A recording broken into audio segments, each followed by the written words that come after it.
एक बार मैं अपने पड़ोस के चाची के यहाँ गई। देखी उनकी बहू आंगन में खड़ी थी। जब मैंने आवाज़ दिया, चाची मैं आ रही, उन्होंने बोला, अरे आओ बेटी आओ। बोलने की क्या ज़रूरत है, ऐसे ही आ जाती, तुम तो घर की हो, तुमसे क्या शर्माना।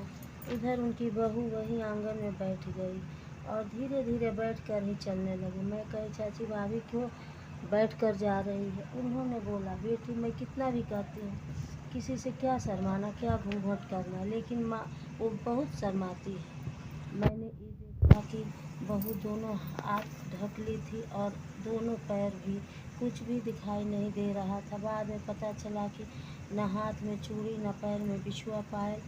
चाची उठती तो अपने दोनों हाथों में भर भर के चूड़ी पहन लेती, पायल बिछुआ मंगलसूत्र सब कुछ पहन कर बढ़िया साड़ी 8 बजते ही नहा धोकर बाहर के बरामदे में बैठ जाती। रास्ते आते जाते लोगों से बातें करती रहती और बहू सिकुड़ी हुई साड़ी पहनकर, उस पर से खूब मोटी साड़ी, गर्मी का दिन, गर्मी में भी पहनकर जात पीसना, धान उखली में डालकर कूटना, सारा काम करती।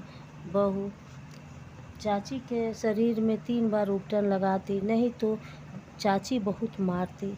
बेचारी कुछ नहीं बोलती, चुपचाप सारा घर का काम, झाड़ू पोछा बर्तन कपड़ा सारा काम दिन भर करती रहती। मैं सुनी तो बहुत दुख हुआ, लेकिन पड़ोस की बात कुछ कह नहीं सकता आदमी।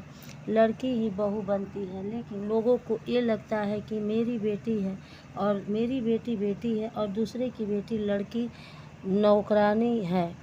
मेरी बेटी कुछ न करे, लेकिन बहू की तबीयत भी खराब हो जाए तो भी काम चुपचाप करती रहे और कोई भी घर में एक बार देखने भी नहीं जाता। इसलिए पति ठीक है तो सब ठीक है, सब लोग पूछेंगे।